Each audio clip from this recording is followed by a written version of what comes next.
ఈ 3 మున్సిపాలిటీలో ప్రధానంగా మనం ఎలివేటెడ్ మున్సిపాలిటీ చూస్తూ ఉన్నాం. ఇక్కడ గతంలో వెంచర్ సంబంధించినటువంటి సోదరులు ఉండబోతుల నుంచి కానీ ఇటు మేడ్చల్ మున్సిపాలిటీ కానీ అందరూ ప్రజాప్రతినిధులు మాజీ సంవత్సరాలు అందరూ కూడా ఈ బాధ్యత తీసుకున్నారు. ఆల్రెడీ ఈరోజు ఫైనల్ చేసి దీపాలు 24 మందికి మనం ఇస్తున్నాం. ఒకటి అలా తప్ప ఎక్కడ మనకు తగాదా లేదు. ఇప్పుడు సందర్భంలో నాకు చెప్పే ప్రయత్నం చేసినటువంటి పరిస్థితుల్లో ఒకరే అతను కూడా తిరుమల వచ్చినప్పటికీ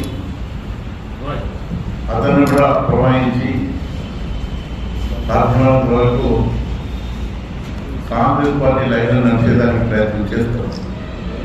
ఒకవేళ లేకపోతే ఒకరిద్దరు వదులుకోవడానికి కూడా పార్టీ సంస్కృతి ఉంటుంది. కానీ ఈ వేదిక ద్వారా నేను తెలియజేస్తా ఉన్నాను, సోదర కార్యకర్తలు ఎవరైనా పోటీలో ఉంటే తక్షణమే సిఫారసు వచ్చినప్పటికీ విడ్డా చేసుకుని అఫీషియల్ క్యాండిడేట్ ఎవరి తెలియవలసిందిగా కూడా మనం చేస్తూ ఉన్నాం. తర్వాత అన్ని క్యాస్ట్లను వేరే తీసుకుని అవసరమైన కాడ ఓసీలనే బీజేపీలకు ఎత్తులకు ఇచ్చినాం.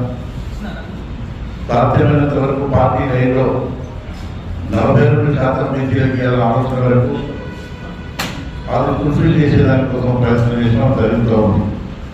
మేము ఇచ్చే 24లో 50% బీసీలు ఉన్నారు.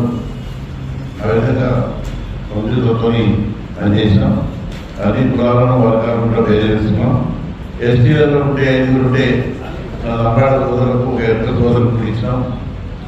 బీసీలకు అదేవిధంగా ఓసీలకు అదేవిధంగా ఎవరు ప్రాతినిధ్యం వారికి ఏర్పాటు చేయడం జరిగింది.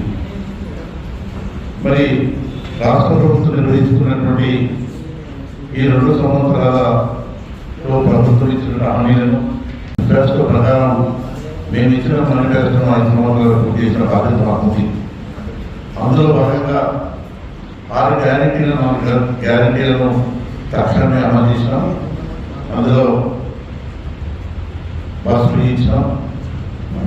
అదేవిధంగా గృహ నిర్మాణంలో ఉండేటువంటి విద్యుత్తులకు 200 యూనిట్ల ఫ్రీ ఇచ్చినాం. పేదవాళ్ళ గ్యాస్ 500 సిలిండర్ ఇచ్చినాం. ఆరోగ్యశ్రీని గతంలో 5 లక్షలు ఉంటే ప్రతి పేదవాళ్ళు 10 లక్షల వరకు చేపించుకున్న ఆరోగ్యశ్రీ కూడా పెంచాం. ఇక కావాల్సినటువంటి గ్యారెంటీలు ఉన్నాయి. మహిళలకు ఇతరమైనటువంటి వీటి కొంత ఉన్నది. అదేవిధంగా వృద్ధులకు ఇచ్చేటువంటి పెన్షన్ పెట్టుకున్నది అది ఉన్నది. మరి ఉన్నటువంటి ఆ రాష్ట్ర ఆర్థిక పరిస్థితుల దృష్ట్యా కొంత ఆలస్యం జరిగిన వారికి న్యాయం చేస్తాం. అంతేకాకుండా మరి వడ్డీ రుణాలను కూడా మహిళలకు ఇస్తాము. రాష్ట్ర ప్రభుత్వం ప్రత్యేకంగా మహిళలను ఆర్థికంగా పరిపుష్టి చేయాలనే ఆలోచనతో గౌరవ ముఖ్యమంత్రి గారు టీసీపీ నాయకత్వం మహేష్ గౌడ్ గారు ఆలోచన వరకు కార్యక్రమం ఇస్తా ఉన్నాయి. అంతేకాకుండా మేనిఫెస్టో పెట్టిన కార్యక్రమాలు ఇచ్చినాం. మేము రేషన్ కార్డులను గత 10 సంవత్సరాలకి ప్రభుత్వం ఏదైనా పరిస్థితిలో ప్రతి పేదవారికి రేషన్ కార్డు ఇచ్చేటువంటి కార్యక్రమం చేసినాం. అంతేకాకుండా మరి సన్నబియ్యం అనేది ఇక్కడ చెప్పలేదు. అయినప్పటికీ పేదవాడు సన్నబియ్యం తినాలని దొడ్డు బియ్యం చేసిన అమ్ముకొని ఇబ్బంది పడతా ఉన్నారు. అందుకోసం పేదవాళ్ళ సన్నబియ్యం ఇవ్వాలని సన్నబియ్యం ఇస్తా ఉన్నాం. అదేవిధంగా చెప్పినటువంటి కార్యక్రమాన్ని చేసినాం. మరి రైతు రుణమాఫీ కూడా పెద్ద ఎత్తున చేసినాం. కొందరికి రాలేని పరిస్థితులు ఉంటే అక్కడ ఉండే సొసైటీలు సరైన టైంలో మరి ప్రభుత్వానికి నివేదించినప్పుడు వాళ్ళకు కొంత జాప్యం జరిగింది. మిగతా రాబోయే కాలంలో ఆ మిగతా వాళ్ళకు రుణమాఫీ చేస్తాం.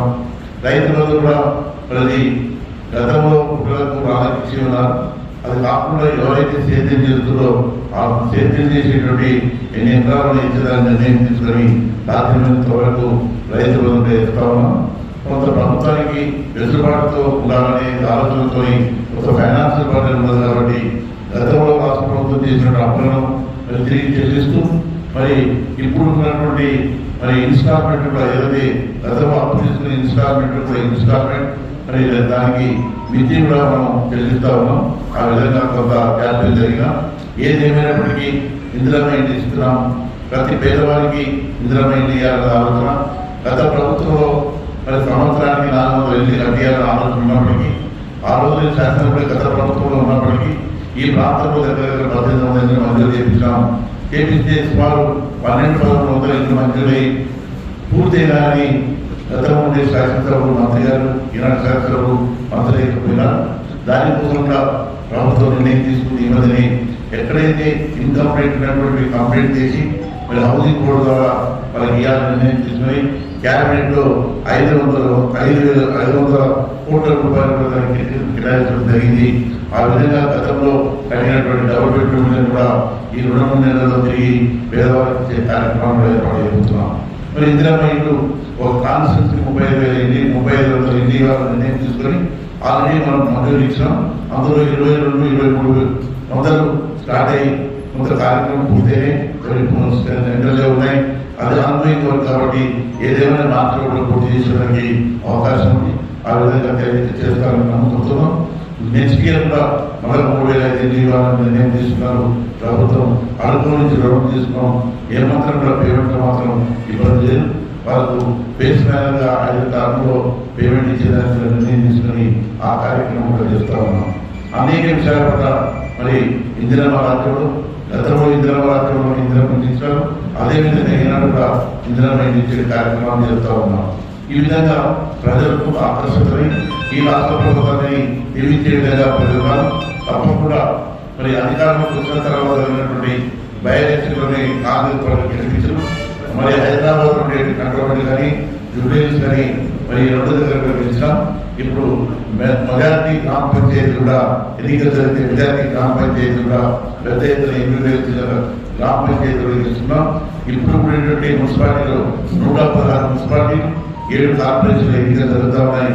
ఏది ఏమైనప్పటికీ 75-80% మున్సిపాలిటీలను కార్పొరేషన్ కైవసం చేస్తున్నాం. తప్పకుండా ఇక్కడ మనం 3 మున్సిపాలిటీలు కూడా ఏదేమైనప్పుడు కూడా మరి కాంగ్రెస్ పార్టీకి గెలిపించడానికి మరి ఈనాడు ఈ ప్రాంతంలో ప్రజాప్రతినిధిగా మరి కాంగ్రెస్ పార్టీ లేదు. అందుకోసం ఏమైనప్పటికీ ఈ 3 మున్సిపాలిటీలను కాంగ్రెస్ కోసం గెలిపించి ఇక్కడ కార్పొరేషన్ మున్సిపల్ చైర్మన్ గా మా వాళ్ళని ఎన్నిక చేసుకుంటాం. అందరూ కూడా పార్టీకి కష్టపడి పనిచేస్తా ఉన్నారు. మరి ఎలక్షన్స్ ఉంటాయి. 8-9 రోజుల్లో ఎన్నికలే ఉన్నది. ఈ రోజు మొదలుకొని తప్పకుండా మా వాళ్ళు కష్టపడి ఏదేమైనప్పటికీ ఇక్కడ 24 వార్డులలో 18 వార్డులు గెలిచేదానికి అవకాశం ఉన్నది.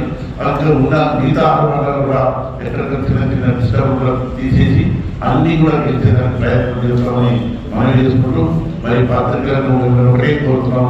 రాష్ట్ర ప్రభుత్వం గత ప్రభుత్వంలో కొంత ఇబ్బందులు శాసనసభ్యులు మంత్రి ద్వారా మా ప్రభుత్వం వచ్చిన తర్వాత మీ సంక్షేమాన్ని కూడా ఒక ఆలోచనతో ముందు పోతాం. తప్పకుండా మీ సహకారం మరి మా పార్టీ కావాలని దానికి మీరు అనుగుణంగా ఉంటారని మిమ్మల్ని కొందరు ఆల్రెడీ అవతల పార్టీ మీరు కాంగ్రెస్ అని కొందరు సంబోధిస్తూ ఉన్నారు. అలాగే నేను సంబోధించదలుచుకోరు. పాత్రికేయులకు చూస్తాం. కానీ మీరు కొంత ఆలోచన వరకు ఏ రాష్ట్ర ప్రభుత్వం వచ్చినట్టు ఆలోచన చేసి ఆ రాష్ట్ర ప్రభుత్వానికి సంపూర్ణ మద్దతు ఇవ్వాలని కోరుకుంటూ జై జై కాంగ్రెస్. లేదని చూసిన మెజర్కి రావాల్సిన టీఎంసీ వాటర్ తగ్గిస్తున్నారు. యాక్చువల్గా గతంలో ఎంత వచ్చేది ఇప్పుడు ఎంత వచ్చేది అని అతను ఓపెన్ గా అతను ఏది కానీ డి కానీ అడిగారు. ఎంత తగ్గించారు? గతంలో ఎంత వచ్చిందో మంత్రులకు నాలెడ్జ్ ఉంటే బాగుంది. అప్పుడు ఎంత వస్తుంది, ఇప్పుడు ఎంత వస్తలేదు, దీనికి కారణం ఏంటి? అక్కడికి వెళ్ళి మరి బయటకు వెళ్ళి మనకు నీళ్ళు వస్తాయేవా లేదు అనేది ఆలోచన. గతంలో కంటే ఇప్పుడు పైప్ లైన్ కొంత డిస్టర్బ్ అయింది. పైప్ లైన్ వేస్తాము. తప్పకుండా మేము కూడా అడుగుతూనే తప్పకుండా నీళ్ళు వస్తాయి. ఏది ఏమైనప్పటికీ మెయింటైన్ వాళ్ళకి 100% నీళ్ళు కాదు. చాలా మంది ఇబ్బంది పడుతున్న మాట వాస్తవమే. కానీ ప్రధాన బాధ్యత వహించవలసింది ఇక్కడ ఎంపీ మెంబర్ ఆఫ్ పార్లమెంట్ పదవి. కాంగ్రెస్ ఎంపీ ఎంపీఎల్ఏ కాబట్టి మాకు తక్కువ చిన్న చూపు చూస్తున్నాను ఆరోపణ. అంటే నేను చెప్తే